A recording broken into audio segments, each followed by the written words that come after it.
Hello বন্ধুরা, আজকে আমরা নবদ্বীপ থেকে আসছি কলকাতায়। আমার ছেলে ট্রেনে শুয়ে শুয়ে ডন দিচ্ছে।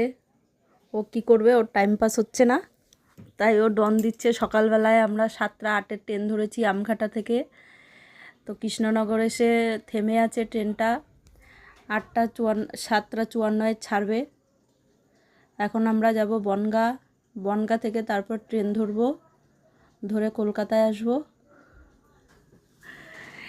এদিক দিয়ে আমার ছেলে বসে আছে, ওর কোনো সময় কাটছে না। ওর